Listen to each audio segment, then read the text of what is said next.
1 Min AGO. Diddy admits secret link with Kamala Harris. Kash Patel just burned it all down. Kash Patel didn't expect to find it.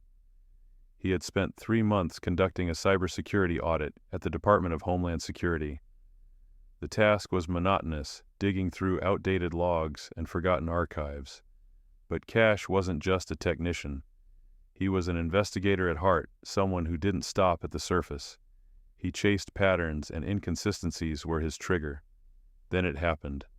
On a normal afternoon, buried deep in a forgotten database, he spotted a file marked KP77. The flag on it wasn't ordinary. It wasn't encrypted by national security systems. It was sealed manually, the kind of lock you don't stumble on by accident. It required override access. Kash looked closer. The footer stunned him. It read, "Sealed by executive order, VP Harris."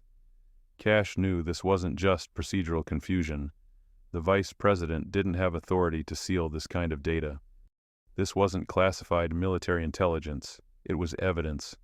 Civilian, domestic. This wasn't just suspicious. It was jurisdictional overreach. He turned to the young systems analyst beside him. The man was sweating, probably not cleared to even see the folder. "Has this file been accessed since it was sealed?" Kash asked. "No, sir," the tech said nervously. "It shouldn't even be visible. I don't know how you're seeing it." "Who sealed it?" The analyst hesitated. "It says VPHARRIS. That's not standard formatting.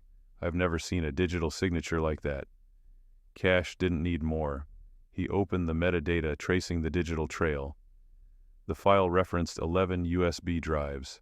Attached were seizure records, partial names, location codes. Tags included A-list subjects, party context, Diddy, Lopez, Bieber, Tokyo, 2015. One more tag stuck out: minors. He stepped back from the screen. His breath was even, but his thoughts were racing. This wasn't tabloid gossip. It was something more. He didn't check out through the front desk. He left the building, quietly returned to his car, and opened a second laptop, one not connected to any network. As he was preparing to archive his findings, a message landed in an old email inbox he hadn't used in over a year. There was no subject line, no sender information, just one sentence. "You want the truth? Find Burgess. Come alone." Kash stared at it. No one should even know this email existed. There was no address in the message body. But when he checked the metadata, there it was, hidden. Embedded under noise and proxy chains, a Manhattan address revealed itself. Lower East Side, 5th floor, no elevator. He didn't hesitate, no backup, no call to legal. Not because he wanted to play the hero, but because if he was being watched, involving others would mean compromising them too. He parked 2 blocks away. The building was old, weather-worn. A red brick lay lodged in the doorway, propping it open. The buzzer was broken. The hallway creaked. Each stair groaned like it remembered something. Apartment 5B was silent. He knocked twice, firm but not aggressive. "Burgess, what?" he said. Quiet, controlled, no answer. He tried the knob. It turned, unlocked. He stepped inside. It wasn't what he expected. Nothing was destroyed, but everything had been disturbed. Couch cushions, slashed drawers turned out. No frenzy, just surgical indifference. The kind of search someone does when they already know what they're looking for. In the kitchen, a mug of tea sat untouched, still steaming. On the couch was Burgess. His eyes were open, lips pale, still. Kash took a long breath. There were no signs of a struggle, no blood, but the place smelled off, like antiseptic sprayed over truth. Not death, not rot, just the artificial scent of erasure. He didn't touch anything, not at first. He scanned with his eyes, every surface, every crevice. And then he saw it, a floor vent. Slightly out of alignment, just enough. Kash dropped to one knee, drew a small knife from his pocket, pried the vent loose. Behind a layer of dust and duct tape was a USB. On the side, faded letters spelled Porter Publishing. His stomach turned. Kim Porter, Diddy's ex. Dead since 2018. Pneumonia, they said. But whispers had long claimed otherwise. She had once threatened to publish a tell-all memoir, Behind the Mirror Ball. The manuscript appeared online for less than 2 days. Then it vanished. Kash held the drive in his palm for a long moment. He knew now. This wasn't just a mistake. This wasn't just a file sealed out of caution. It was an operation. And it had already claimed at least one life. He slipped the USB into a shielded pocket, locked the apartment behind him, and disappeared into the street. In his car under low light, with all tracking disabled, he connected the USB to his secure system. One file appeared, VTKY 43 seconds, DEM-MP4. The video was grainy. A VIP section in a Tokyo club, flashing lights, chaotic bodies, but the audio was clear enough. A woman's voice, Jennifer Lopez, whispering. Diddy said Kamala said it's safe. Don't worry, just smile. Kash frozen. It wasn't just what she said, it was the tone. Rehearsed, practiced. Like she'd said it before, like she'd been told to. He closed the laptop slowly. Outside, the city buzzed on indifferent. Inside, the room held only him, the file, and the realization he had crossed a line that didn't come with warning signs. Only consequences. Kash didn't sleep that night. He didn't pace, didn't eat, didn't move much at all. He sat in his car as the city moved around him. The USB stayed plugged in. The file remained unopened again, but it played over and over in his head. He didn't need to watch it again, not yet. He remembered every second. He remembered Lopez's voice. He remembered the phrase, "It's safe. Just smile." It didn't sound like reassurance. It sounded like an instruction. At 5:37 a.m., before sunrise touched the skyline, his phone vibrated. A message. No name. No contact saved. Lab report complete. 87.3% vocal match. No AI trace. Clean signature. That was enough. That was confirmation. Kash responded with one line. If I disappear, publish it all. The reply came immediately. Chain of custody preserved. We're ready. He placed the phone face down and sat for another hour. Not waiting, not hesitating, calculating. Every move now had to serve a singular purpose: exposure. Not just of the video, but of the system that buried it. By noon, he walked into a quiet federal office space. DHS branch, internal affairs. He didn't check in. He didn't smile. He walked past desks in confusion until he reached the secure server archive room. A tech followed him in stammering questions. Kash turned. Bring up every access point linked to file KP77. The tech blinked. I don't have clearance. You do now, Kash replied, flashing his old credentials. Reluctantly, the tech keyed in the sequence. A matrix of logs lit up. Only 2 access events appeared prior to Kash's. One was time-stamped in 2021. The other had no timestamp. It had been scrubbed. That wasn't deletion. That was active erasure. Kash leaned in. Find the machine that accessed it. The tech hesitated. That data is supposed to be invisible. So was the file. 10 minutes later, they had it. A partial terminal ID. Not enough for identity, but enough for location. The Vice President's policy office. Remote login via secure tunnel. Kash stood silent for a long time. Print everything, and forget we had this conversation. He walked out without waiting for confirmation. On his way back to the car, a man brushed past him in the lobby. Too smooth, too familiar. Kash didn't stop, didn't react. But he checked his rearview mirror for 15 straight blocks. That night, a DHS memo went out across restricted channels.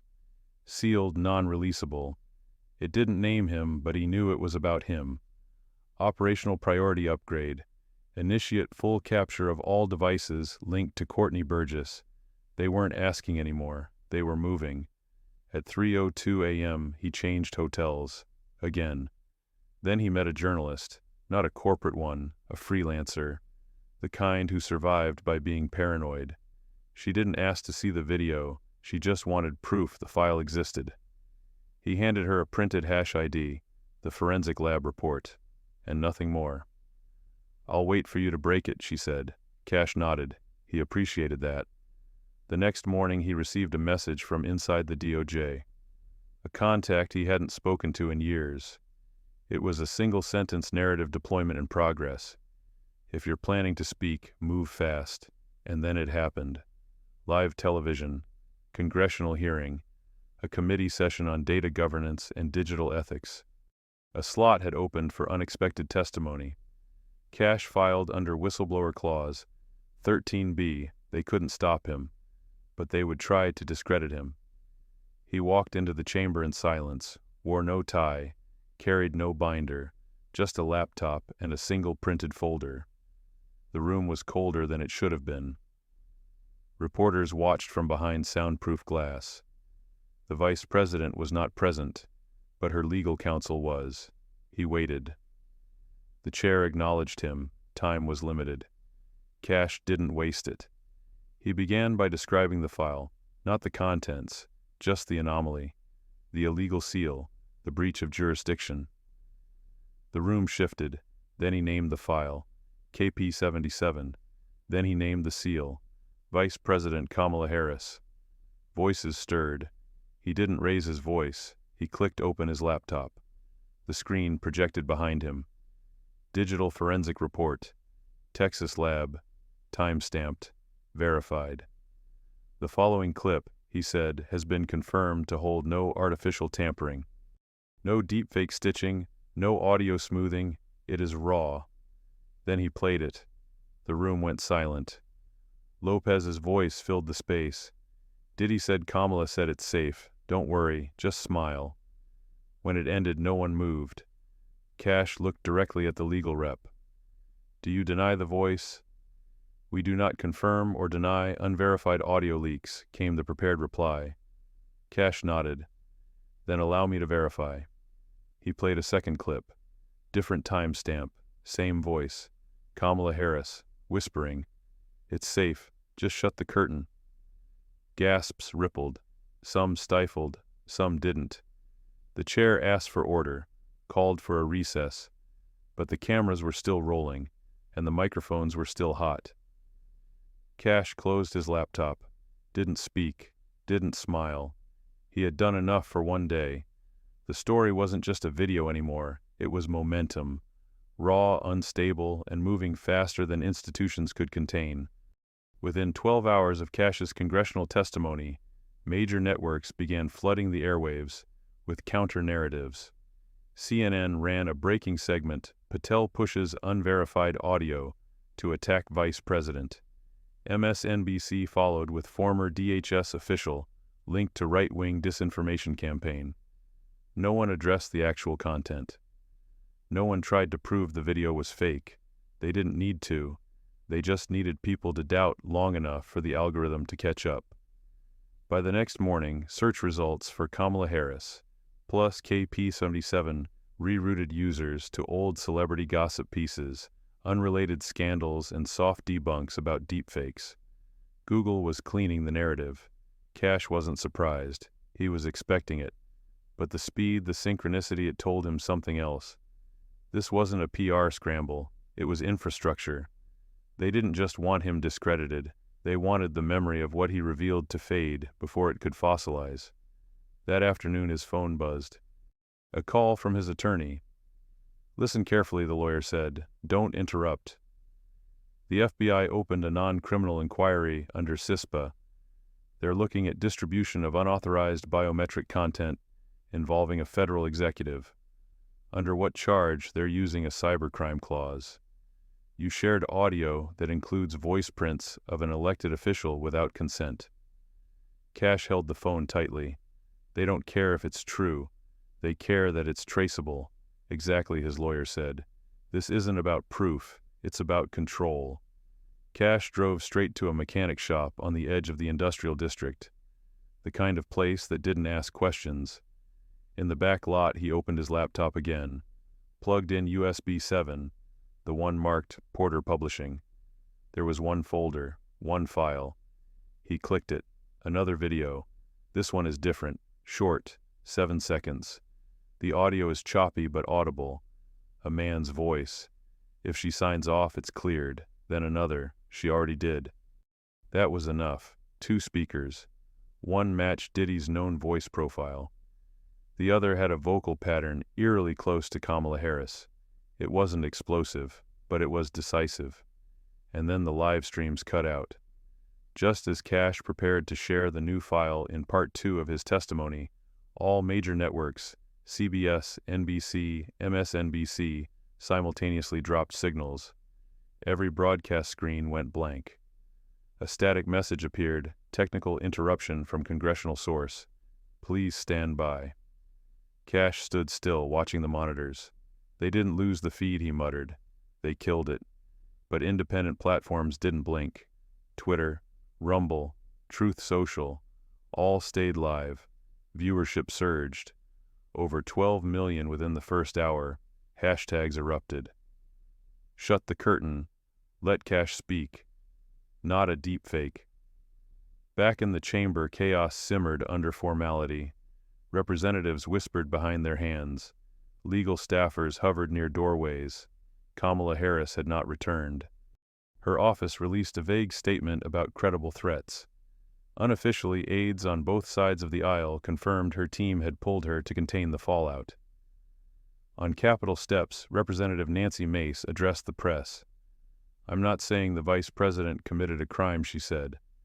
But I am saying this: if someone sits long enough next to darkness, eventually, it's hard to call yourself light. The quote went viral in less than an hour. Kash didn't take interviews, he didn't post statements. He just sent the new file and lab results to the same freelance reporter. She posted them at midnight. A time-stamped report, voice match percentage, unaltered waveform file. The platform flagged it briefly, then reinstated it after public pressure. The next morning, Harris's approval rating dropped 14 points. Still, her office issued no denial, no legal response, just silence. Kash watched it all unfold from a borrowed apartment with blacked-out windows and no digital footprint. And in that silence he knew. The truth had cracked the wall. Now it was only a matter of what would come pouring through next. The next 72 hours changed everything.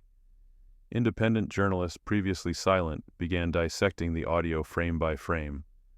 Audio engineers verified wave signatures. International outlets started picking it up first, quietly, then louder. A report from a Berlin tech lab confirmed a 91% match on the secondary voice. A whistleblower from a video analytics firm in Singapore leaked metadata showing that the video had been pulled from cloud storage by a U.S. government IP 1 month before the KP77 seal. Meanwhile, the mainstream news continued to spin. Morning shows used comedians to joke about it.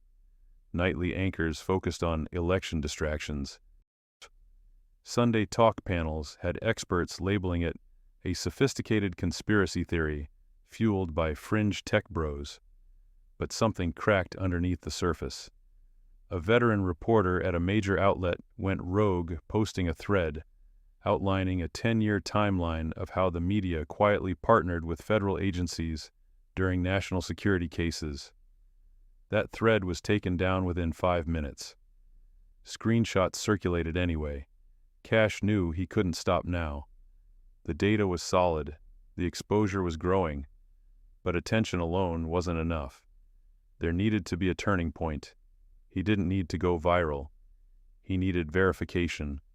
He flew to Austin, quietly, using an alias. He met face-to-face with the original audio lab. They let him in after hours. 2 hours later, he had what he came for, a notarized lab report, sealed and signed, cross-referenced by a second lab in Toronto. He uploaded it to 3 independent storage nodes. Then he pressed send. By morning, 2 independent senators had called for a special committee review. By noon, the vice president's office issued its first official response. They did not address the audio. They condemned the coordinated abuse of digital platforms to discredit a black female leader. That sentence alone ignited a firestorm. News split into factions. Commentators aligned along ideology, not fact. And the truth hung in limbo, but not for long. A single clip surfaced. From a charity gala in 2016. A hot mic, Kamala Harris, laughing. The curtain line. That was my idea. Sometimes a whisper works better than a law. It was blurry, grainy, dismissible to most, but not to those who remembered. Kash watched it in silence, then shut the screen. It wasn't just confirmation. It was the beginning of collapse, not a scandal, a system, and it was unraveling in real time. The government didn't collapse. The media didn't burn. No resignations followed, not immediately. But everything began to shift. Not in grand gestures, but in shadows, in timing, in the things people suddenly stopped saying out loud. Within 24 hours of the charity gala clip surfacing, major media networks went dark on the story. Not a single mention on morning or primetime slots. Search engine auto-suggestions began redirecting again. Algorithmic censorship, subtle but effective, kicked back in with full force, but the public had already seen enough. The curtain was real, trended #1 globally for 2 straight days. Thousands of micro-influencers uploaded commentary videos. Some were angry, others were stunned. Many were simply confused, trying to reconcile how a vice president could be implicated so directly yet face zero formal inquiry. Kash remained silent, not because he was hiding, but because the system wasn't targeting him anymore. It had moved to containment mode, quiet, surgical, and slow. The next break came from inside. A low-level staffer from the Department of Justice leaked a memo to 3 independent outlets. It was marked Operational Coordination Brief, Interagency Narrative Management, dated 2 months before the KP-77 discovery. The memo didn't reference the video, but it referenced a file marked PH-level disclosure asset, and the language was chilling. Content of destabilizing potential may be suppressed using coordinated narrative filtration, search re-ranking, and non-attributed rebuttal content. Kash forwarded the document to a Senate contact. He received no reply. Then quietly something else happened. A whistleblower inside a private equity firm leaked audio of a meeting involving a Harris-aligned super PAC. The voice was not Kamala's, but what it revealed was deeper. Our problem isn't the content. Our problem is the cadence. These aren't leaks. These are design drops. We're not fighting the truth. We're fighting over timing. That quote hit like a second detonation. It reframed the conversation. Not just about whether something was true, but who was controlling the rhythm of its release. Suddenly, people weren't asking if Kamala Harris lied. They were asking, why did the system need to lie for her? Under growing pressure, the Congressional Committee on Data Ethics scheduled a second emergency hearing. Kamala Harris was invited. She declined. In her place, her chief of staff appeared. Her testimony was tight, legalistic, and evasive. She refused to confirm or deny the contents of KP-77. She would not acknowledge the lab results. She insisted everything Kash had shared was taken out of context and designed to manipulate public sentiment. But the room didn't move. No gasps, no applause, just cold, silent processing. Kash waited until she was done. Then he stood, no script, no projection screen. He pulled out a single sheet of paper, the hash ID, the timestamp, the lab signature. Then he placed it in front of the chair. This isn't politics. This isn't revenge. This is confirmation. You don't have to like me. You don't have to believe me. But you owe it to the public to verify this, because if you don't, they'll know why. The chair nodded, just once. That night, the full audio clip played on international news. France 24, Al Jazeera, Deutsche Welle. They didn't editorialize, they just played the file. It's safe, just shut the curtain. The White House issued a preemptive response the following morning. They did not deny the voice. Instead, they condemned the foreign amplification of internal political manipulation campaigns. The phrase was clinical. The implications were massive. By the end of the week, 5 more whistleblowers emerged. 2 from inside the DHS, 1 from the Office of Digital Security, and another from a private AI contractor. They confirmed the file, the seal, the suppression order. One of them added something new. It wasn't just buried, it was scheduled. There's a list, other files, other voices. The implications widened. What began as a sex scandal had evolved into something else entirely.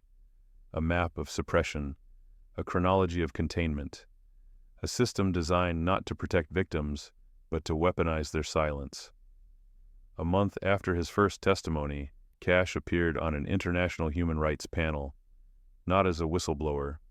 As a witness, he was calm, measured, different. He didn't talk about Kamala Harris, not directly. He talked about digital power, about truth as code, about the architecture of forgetting. The future isn't rewritten through censorship, he said.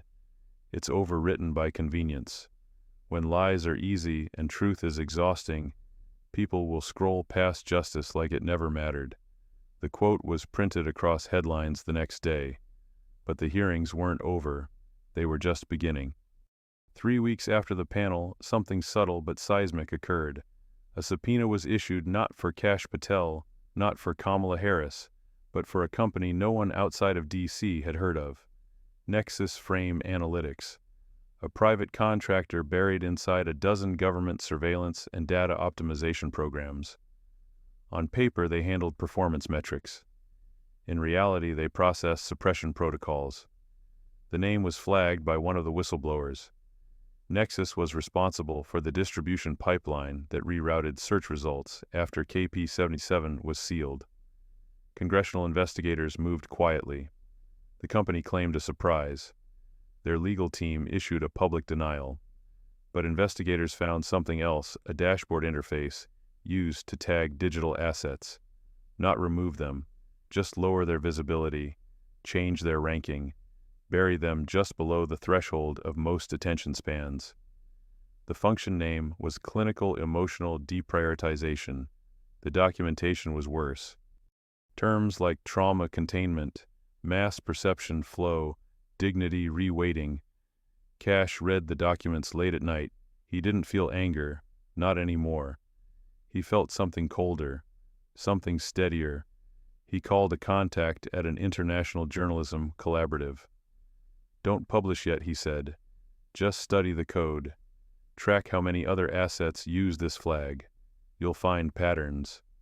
2 days later, the results came back. Over 4,200 flagged items used the same suppression tag. Most were political, some were corporate. A few were personal posts about victims, whistleblowers, medical data leaks. This wasn't a defense mechanism. It was in compliance with architecture. Then a second system was revealed, Voice Print Sync, designed to index voices of public officials across public and private datasets for semantic integrity enforcement. Translation anytime. An official said something caught on tape that conflicted with their verified record, the clip would be flagged for suppression or context injection. "This isn't surveillance," Kash told the reporter. "It's reality editing." The reporter didn't blink. "We're running the story in 3 days, final confirmation pending."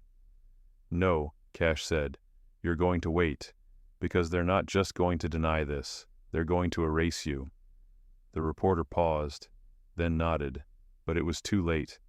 By the time the collaborative held the story, someone else published it. A leak inside a rival news outlet had jumped the gun. The story dropped across 3 continents within hours. Screens lit up. Editors scrambled. The story spread too fast to contain. But the reaction was different this time. Corporate media didn't discredit it. They ignored it. The silence became a scandal. That night, a new leak surfaced. Not a document, a name. Bishop Everett, a senior architect of Nexus Frame's emotion engine, and a former advisor to the Harris campaign. He had gone silent 2 years prior. No interviews, no comments, no visibility. Now a transcript has emerged. An internal ethics report, dated 2021, buried. In it, Everett had warned that the system could be abused. If you train perception flow to suppress trauma-linked speech, he wrote, you don't just reduce violence, you reduce accountability. You build a feedback loop of curated memory. The quote went viral. He was found dead 2 days later. Natural causes, the statement read. Kash didn't believe it. Neither did the world. For the first time, late-night hosts cracked. One ran a monologue. What do you get when you combine a whisper campaign, a silence engine, and an algorithm that knows you better than your mother? The audience didn't laugh. They clapped, not for the joke, for the fact it had been said. Kash sat in his car that night, engine off. The city is humming around him. His phone buzzed. A signal ping. New metadata match. A third USB existed. Its last known access point, the West Wing. The game had just changed again. The third USB was more than a clue. It was a key, a digital artifact last accessed from within the West Wing, unmistakable in the metadata locked behind internal White House infrastructure. Kash stared at the verification string in silence. No one had mentioned a third drive. Not in any document, not in any hearing, which meant one thing. It hadn't been ignored, it had been hidden. He knew what that meant. The file wasn't just explosive, it was preemptively contained. Someone had moved ahead of the storm, someone inside.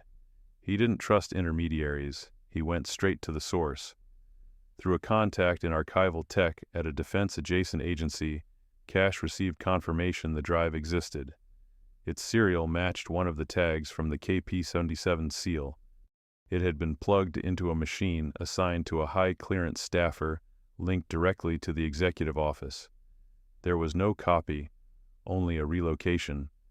The file had been air-gapped, stripped of cloud hooks, and routed to a system known as Athena, a classified environment used for deep-dive national security analytics. Once inside, it was out of public reach.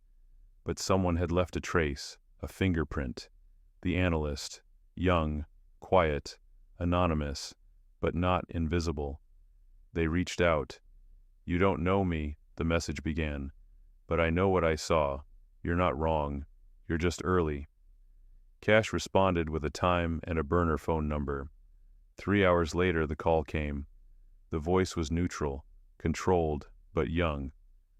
I can't give you the file. I can only confirm what it is. Say it. It's not just another party tape. It's a briefing clip, a conversation.